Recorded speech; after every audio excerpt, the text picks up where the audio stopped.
ಬನ್ನಿ ಪ್ರಧಾನಿ ಮಾತಾಡ್ತಾ ಇದ್ದಾರೆ ಅದರ ನೇರ ದೃಶ್ಯಾವಳಿಗಳನ್ನು ತೋರಿಸ್ತಾ ಇದೀವಿ. देशवासियों, आज मैं अपनी बात की शुरुआत एक वेद वाक्य के साथ करना चाहता हूं। कृतम में दक्षिणे हस्ते जयो में सव्य आहितः।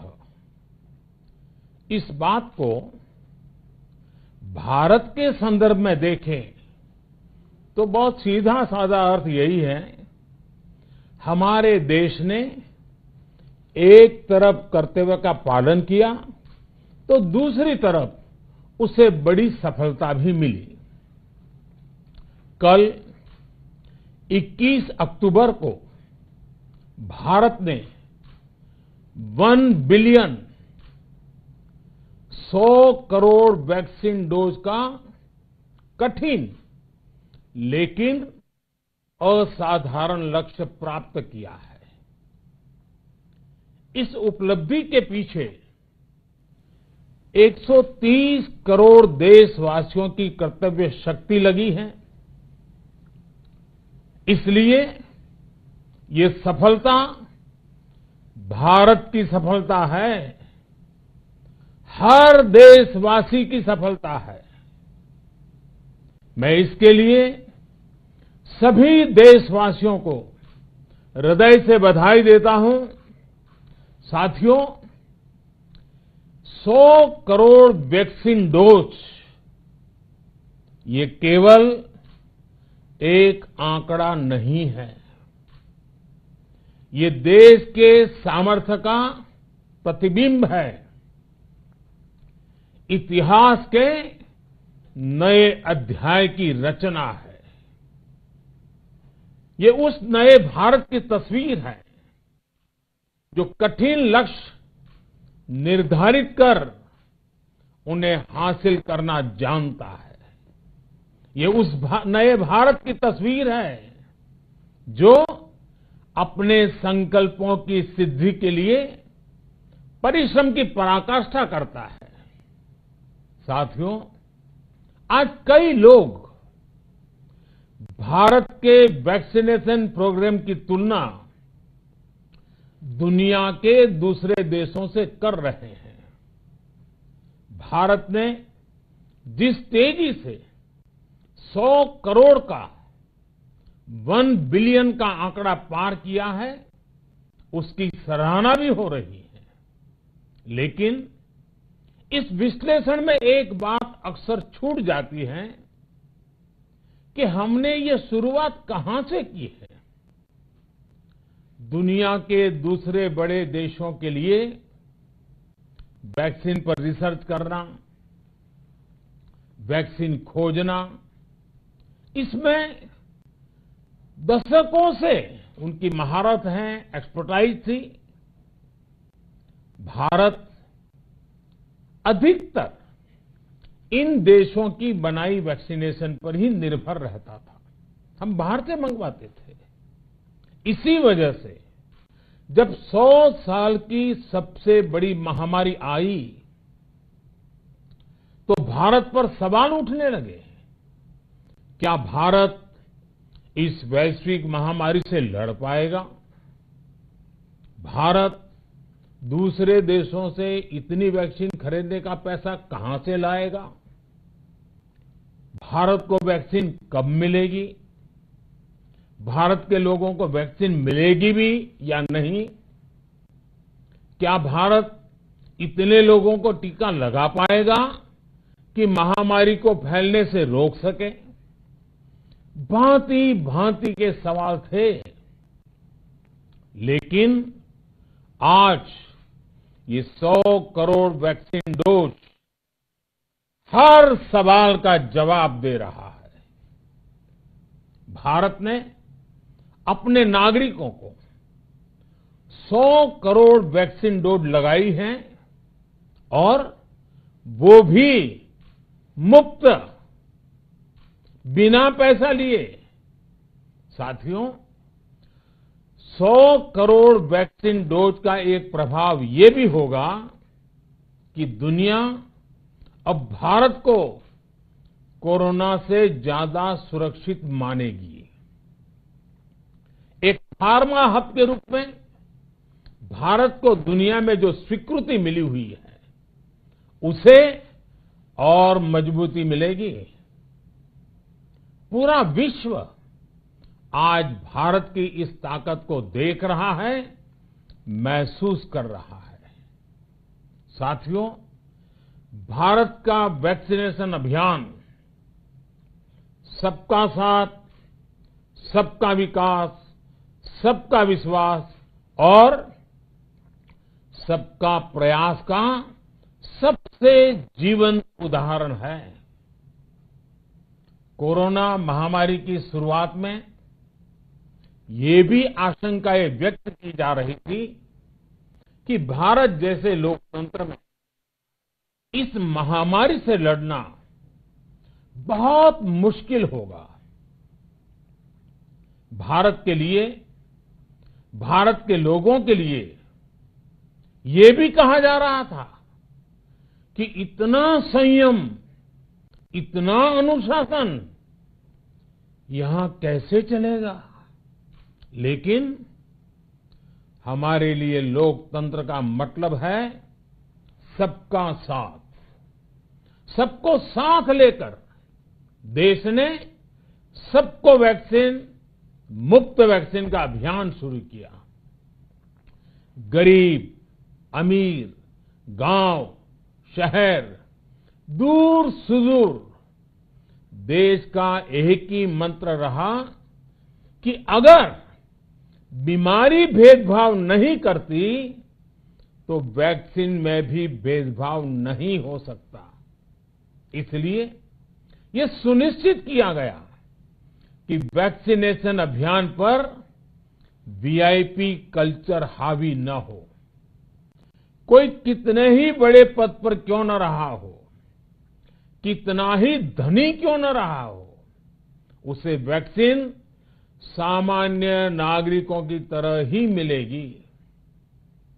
साथियों, हमारे देश के लिए ये भी कहा जा रहा था कि यहां ज्यादातर लोग टीका लगवाने के लिए आएंगे ही नहीं। दुनिया के कई बड़े विकसित देशों में आज भी वैक्सीन हेजिटेंसी एक बड़ी चुनौती बन गई है।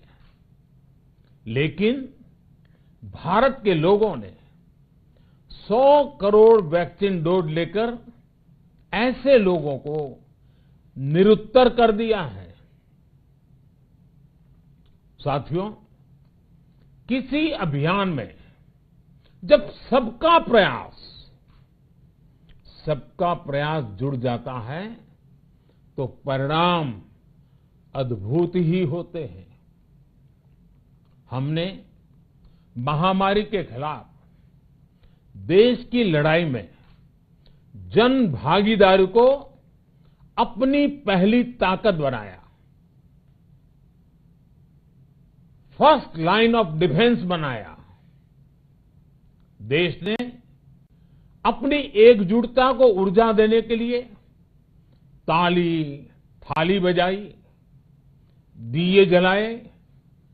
तब कुछ लोगों ने कहा था कि क्या इससे बीमारी भाग जाएगी? लेकिन हम सभी को उसमें देश की एकता दिखी, सामूहिक शक्ति का जागरण दिखा। इसी ताकत ने कोविड वैक्सीनेशन में आज देश को इतने कम समय में 100 करोड़ तक पहुंचाया है। कितनी ही बार हमारे देश ने एक दिन में 1 करोड़ टीकाकरण का आंकड़ा पार किया है। ये बहुत बड़ा सामर्थ्य है, प्रबंध कौशल है, टेक्नोलॉजी का बेहतरीन इस्तेमाल है, जो आज बड़े बड़े देशों के पास भी नहीं है। साथियों, भारत का पूरा वैक्सीनेशन प्रोग्राम विज्ञान की कोख में जन्मा है, वैज्ञानिक आधारों पर पनपा है और वैज्ञानिक तरीकों से चारों दिशाओं में पहुंचा है। हम सभी के लिए गर्व करने की बात है कि भारत का पूरा vaccination programme science born, science driven और साइंस बेस्ड रहा है। वैक्सीन बनने से पहले और वैक्सीन लगने तक इस पूरे अभियान में हर जगह साइंस और साइंटिफिक अप्रोच शामिल रही है। हमारे सामने चुनौती मैन्युफैक्चरिंग को लेकर भी थी, प्रोडक्शन को स्केल अप करने की भी थी। इतना बड़ा देश, इतनी बड़ी आबादी, उसके बाद अलग अलग राज्यों में, दूर दराज इलाकों में समय से वैक्सीन पहुंचाना, ये भी किसी भागीरथ कार्य से कम नहीं था। लेकिन वैज्ञानिक तौर तरीकों और नए नए इनोवेशन से देश ने इस चुनौतियों के समाधान तलाशे। असाधारण स्पीड से संसाधनों को बढ़ाया गया। किस राज्य को कितनी वैक्सीन कब मिलनी चाहिए, किस इलाके में कितनी वैक्सीन पहुंचनी चाहिए, इसके लिए भी वैज्ञानिक फॉर्मूले के तहत काम हुआ। हमारे देश ने कोविन प्लेटफॉर्म की जो व्यवस्था बनाई है, वो भी विश्व में आकर्षण का केंद्र है। भारत में बने कोविन प्लेटफॉर्म ने न केवल आम लोगों को सहूलियत दी, बल्कि हमारे मेडिकल स्टाफ के काम को भी आसान बनाया। साथियों, आज चारों तरफ एक विश्वास है, उत्साह है, उमंग है। समाज से लेकर इकोनॉमी, हम हर तबके पर देखें, ऑप्टिमिज्म, ऑप्टिमिज्म, ऑप्टिमिज्म ही नजर आता है। एक्सपर्ट्स और देश विदेश की अनेक एजेंसीज भारत की अर्थव्यवस्था को लेकर बहुत सकारात्मक है। आज भारतीय कंपनियों में न सिर्फ रिकॉर्ड इन्वेस्टमेंट आ रहा है, बल्कि युवाओं के लिए रोजगार के नए अवसर भी बन रहे हैं। स्टार्टअप्स में रिकॉर्ड इन्वेस्टमेंट के साथ ही रिकॉर्ड स्टार्टअप्स यूनिकॉर्न बन रहे हैं। हाउसिंग सेक्टर में भी नई ऊर्जा दिख रही है। पिछले महीनों में किए गए कई सारे रिफॉर्म्स, कई सारे इनिशिएटिव, गति शक्ति से लेकर नई ड्रोन पॉलिसी तक भारत की अर्थव्यवस्था को और तेजी से आगे बढ़ाने में बड़ी भूमिका निभाएंगे। कोरोना काल में कृषि क्षेत्र ने हमारी अर्थव्यवस्था को मजबूती से संभाले रखा। आज रिकॉर्ड लेवल पर अनाज की सरकारी खरीद हो रही है। किसानों के बैंक खातों में सीधे पैसे जा रहे हैं। वैक्सीन के बढ़ते हुए कवरेज के साथ साथ आर्थिक सामाजिक गतिविधियां हो, खेल जगत हो, टूरिज्म हो, एंटरटेनमेंट हो, सब तरफ सकारात्मक गतिविधियां तेज हो रही हैं। आने वाले त्योहारों का मौसम इसे और गति देगा और शक्ति देगा। साथियों, एक जमाना था जब मेड इन ये कंट्री, मेड इन वो कंट्री, इसी का बोलबाला था। बहुत क्रेज हुआ करता था। लेकिन आज हर देशवासी ये साक्षात अनुभव कर रहा है कि मेड इन इंडिया की ताकत बहुत बड़ी होती है। और इसलिए आज मैं आपसे फिर ये कहूंगा कि हमें हर छोटी से छोटी चीज जो मेड इन इंडिया हो, जिसे बनाने में किसी भारतवासी का पसीना बहा हो, उसे खरीदने पर जोर देना चाहिए। और ये सबके प्रयास से ही संभव होगा। जैसे स्वच्छ भारत अभियान एक जन आंदोलन है, वैसे ही भारत में बनी चीज खरीदना, भारतीयों द्वारा बनाई चीज खरीदना, वोकल फॉर लोकल, ये हमें व्यवहार में लाना ही होगा। और मुझे विश्वास है, सबके प्रयास से मुझे विश्वास है भी करके रहेंगे। आप याद करिए, पिछली दिवाली हर किसी के मन मस्तिष्क में एक तनाव था, लेकिन इस दिवाली 100 करोड़ वैक्सीन डोज के कारण एक विश्वास का भाव है। अगर मेरे देश की वैक्सीन मुझे सुरक्षा दे सकती है, तो मेरे देश का उत्पादन, मेरे देश में बने सामान मेरी दिवाली और भी भव्य बना सकते हैं। दिवाली के दौरान बिक्री की एक तरफ और बाकी साल की बिक्री एक तरफ होती है। हमारे यहां दिवाली के समय, त्योहारों के समय बिक्री एकदम बढ़ जाती है। 100 करोड़ वैक्सीन डोज हमारे छोटे छोटे दुकानदारों, हमारे छोटे छोटे उद्यमियों, हमारे रेहड़ी पटरी वाले भाइयों बहनों, सभी के लिए आशा की किरण बनकर आई है। साथियों, आज हमारे सामने अमृत महोत्सव के संकल्प है, तो ऐसे में हमारी ये सफलता हमें एक नया आत्मविश्वास दिलाती है। हम आज कह सकते हैं कि देश बड़े लक्ष्य तय करना और उसे हासिल करना बखूबी जानता है, लेकिन इसके लिए हमें सतत सावधान रहने की जरूरत है। हमें लापरवाह नहीं होना है। कवच कितना ही उत्तम हो, कवच कितना ही आधुनिक हो, कवच से सुरक्षा की पूरी गारंटी हो, तो भी जब तक युद्ध चल रहा है, हथियार नहीं डाले जाते।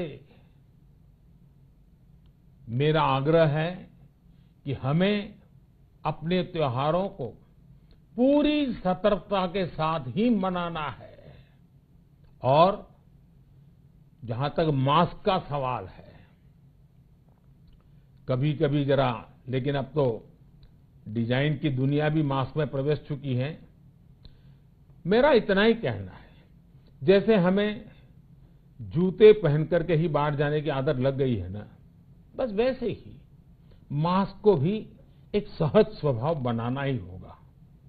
जिनको अभी तक वैक्सीन नहीं लगी है, वो इसे सर्वोच्च प्राथमिकता दें। जिन्हें वैक्सीन लग गई है, वो दूसरों को प्रेरित करें। मुझे पूरा भरोसा है कि हम सब मिलकर प्रयास करेंगे तो कोरोना को और जल्द हरा पाएंगे। आप सभी को आने वाले त्योहारों की एक बार फिर बहुत बहुत शुभकामनाएं, बहुत बहुत धन्यवाद। ನಿಜಕ್ಕೂ ಅದ್ಭುತವಾದಂಥ ಸಾಧನೆ ಭಾರತದ್ದು, ಏನು ಸಾಮಾನ್ಯ ಸಂಗತಿನ ಅದು? ಯಾಕಂದರೆ ನಮ್ಮಲ್ಲಿ ಯಾವುದೇ ವ್ಯವಸ್ಥೆಗಳಿಲ್ದಿರುವಂಥ ಸಂದರ್ಭದಲ್ಲಿ 100 ಕೋಟಿ ಜನರಿಗೆ ವ್ಯಾಕ್ಸಿನ್ ಕೊಡುವಂಥದ್ದು, ಅದು ನಿಜಕ್ಕೂ ಪವಾಡ. ಅದಕ್ಕೆ ಬಿಲ್ ಗೇಟ್ಸ್ ತುಂಬ ಅದ್ಭುತವಾಗಿ ಬರೆದಿದ್ದಾರೆ. ನೀವು ಆ ಲೇಖನ ಓದಬೇಕು. ನನಗೆ ಭಾರತದ ಬಗ್ಗೆ ವಿಪರೀತವಾದಂಥ ಕುತೂಹಲ, ಈ ಭಾರತದ ಸಾಧನೆ ಬಗ್ಗೆ ಯಾವತ್ತಿಗೂ ನನಗೆ ಕುತೂಹಲ ಇದೆ. 100 ಕೋಟಿ ವ್ಯಾಕ್ಸಿನ್ ಕೊಟ್ಟಿರುವಂಥದ್ದು ಸಾಮಾನ್ಯ